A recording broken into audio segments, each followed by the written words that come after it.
The stench of burnt fur still clung to the stone when Leko Frostpaw returned to the den. He was small for a Kelvari warrior, barely past his 14th winter, with silver-white fur that marked him as cursed among his people.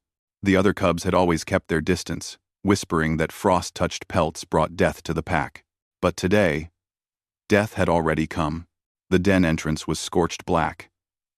The ancient runes of protection melted into slag by plasma fire.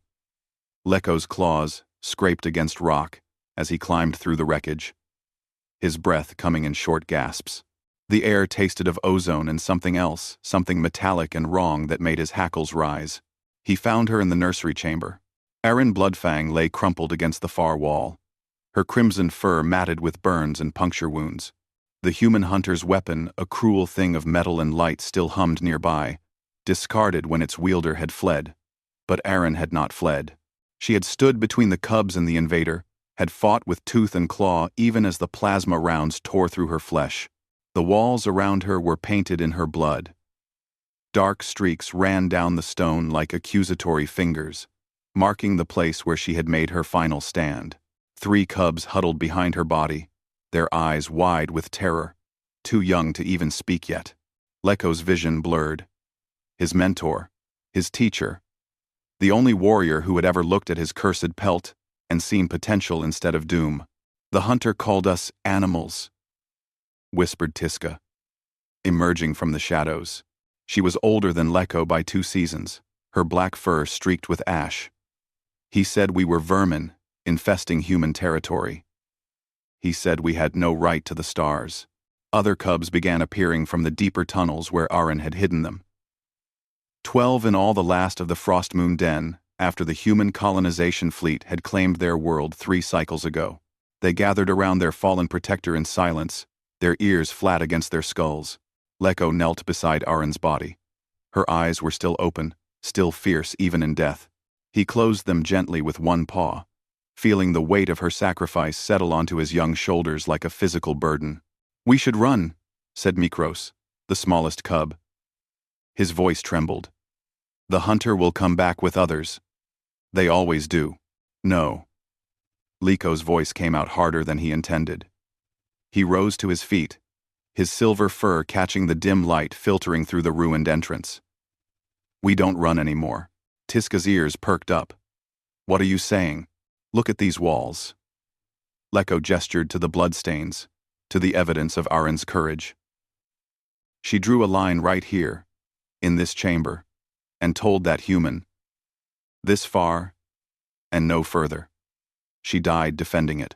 He turned to face the assembled cubs, seeing their fear, their grief, their anger, seeing himself reflected in their young faces, outcasts and orphans all, the forgotten dregs of a conquered species.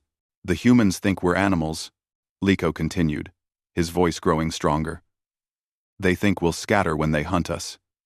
They think we have no capacity for rage, no memory of injustice, no ability to learn their weapons and their ways."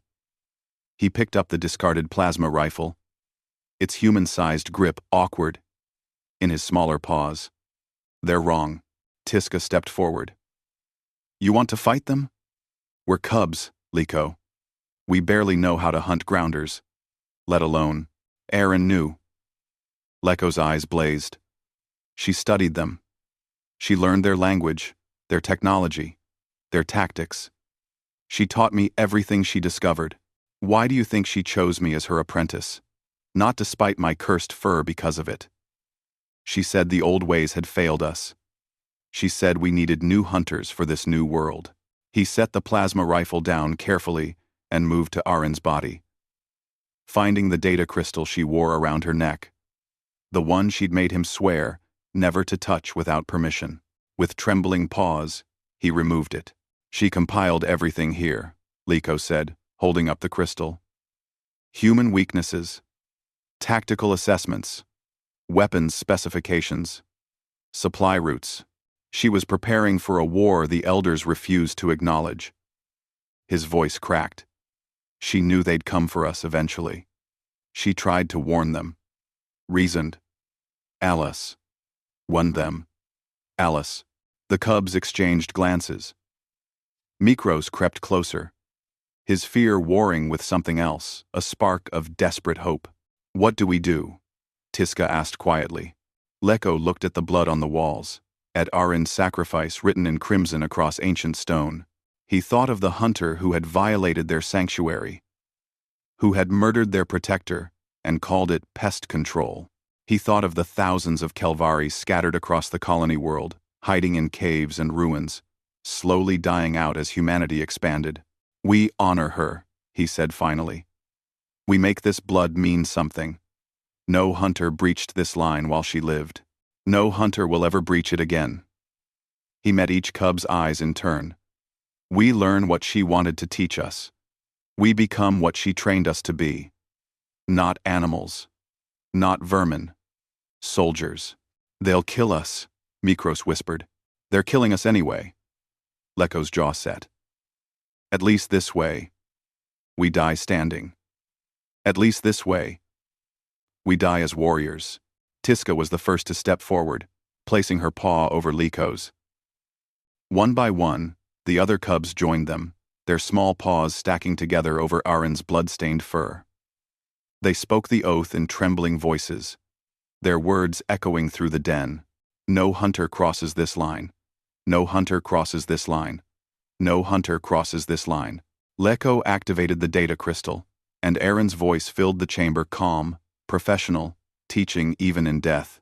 The cubs settled in to learn, their eyes reflecting the crystal's glow. Outside, the human colony continued its expansion, unaware that deep in the Frostmoon den, something new was being born. Not cubs, not victims, hunters, and they were very, very patient.